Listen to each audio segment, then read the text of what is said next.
কন্যাশ্রী টাকা আত্মসাৎ। মালদার মানিকচকে কন্যাশ্রী টাকা আত্মসাৎ। একাধিক ছাত্রীর বয়স বাড়িয়ে প্রতারণা। শুধু তাই নয়, ছাত্রীদের ভুয়ো ব্যাংক অ্যাকাউন্ট খুলে কন্যাশ্রী টাকা আত্মসাৎ। মানিকচকের এনায়েতপুর উচ্চ বিদ্যালয়ে জালিয়াতির অভিযোগ। কিন্তু কার বিরুদ্ধে এই জালিয়াতির অভিযোগ উঠছে? কন্যাশ্রী টাকা কে আত্মসাৎ করছে? সেবক রয়েছে আমাদের সঙ্গে, সরাসরি চলে যাব সেবকের কাছে। সেবক, কার বিরুদ্ধে জালিয়াতির অভিযোগ উঠছে?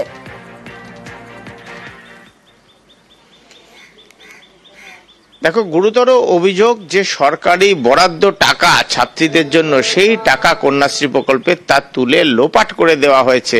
আর উল্লেখযোগ্যভাবে এই অভিযোগ উঠছে স্কুলেরই খোদ সহকারী প্রধান শিক্ষকের বিরুদ্ধে। আর অভিযোগ জানাচ্ছেন কে? স্কুলেরই পড়ুয়া এবং প্রধান শিক্ষক। ইতিমধ্যেই মালদহের মানিকচক থানায় এই বিষয়ে অভিযোগ দায়ের করা হয়েছে।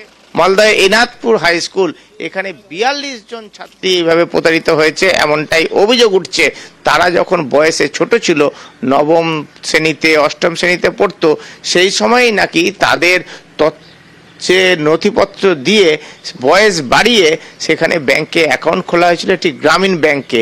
এরপর স্কুলের সহকারী প্রধান শিক্ষক এবং এই প্রকল্পের নোডাল অফিসার তাদের সই দিয়ে টাকা বরাদ্দের জন্য আবেদন করা হয়। সরকার বরাদ্দ করে টাকা, সেই টাকা গ্রামীণ ব্যাংকে পড়ে, সেই টাকা গ্রামীণ ব্যাংক থেকে তুলে লোপাট করে দেওয়া হয়েছে। ছাত্রীরা কিছু জানেন না, অভিভাবকরা কিছু জানেন না।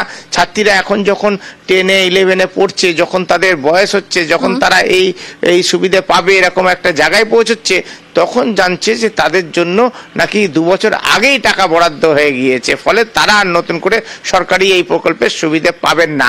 আর এ নিয়েই কেঁচো খুঁড়তে কার্যত কেউটে দেখা যাচ্ছে 12 জন ছাত্রী ইতিমধ্যেই স্কুলে অভিযোগ জানিয়েছেন। আর স্কুল কর্তৃপক্ষ অভিযোগ জানাচ্ছেন, প্রধান শিক্ষক অভিযোগ জানাচ্ছেন থানায়, আর অভিযোগ জানাচ্ছেন সহকারী প্রধান শিক্ষকের বিরুদ্ধে। তিনি বলছেন সহকারী প্রধান শিক্ষক সই সিল দিয়ে সই করেছেন, তার ভিত্তিতে এই টাকা বরাদ্দ করেছে সরকার।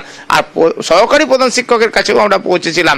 সুনন্দ মজুমদার, এলাকার তৃণমূলের নেতা, একই সঙ্গে সহকারী প্রধান শিক্ষক, একসময় দীর্ঘদিন টিআইসি হিসাবে এখানে দায়িত্বে ছিলেন। তিনি বলছেন তার সই সিল নাকি জাল হয়ে গিয়েছে, আশঙ্কা এমনই। এবং তিনিও পাল্টা থানায় অভিযোগ করে বলছেন লিটু মমিন নামে এক অস্থায়ী কর্মীর নামে, যে সেই অস্থায়ী কর্মী এই প্রকল্পের দেখভাল করত, সম্ভবত সেই নাকি সইসিল জাল করে টাকা লোপাটের কাণ্ড করিয়েছে। কিন্তু সব মিলিয়ে সরকারি লক্ষ লক্ষ টাকা উধাও, আর যাদের জন্য এই টাকা বরাদ্দ সেই ছাত্রীরাও বঞ্চিত। এখন প্রধান শিক্ষকের অভিযোগ সত্য না সহকারী প্রধান শিক্ষক যেটা বলছেন সেটা সত্য? এই লিটু মমিন যার কথা বলা হচ্ছে, সে কোথায়, কিভাবে টাকা উদ্ধার হবে, এই ছাত্রীরা কি করে টাকা পাবে, সব মিলিয়ে কিন্তু একটা পুলিশি তদন্ত শুরু হয়েছে। বেশ, ধন্যবাদ।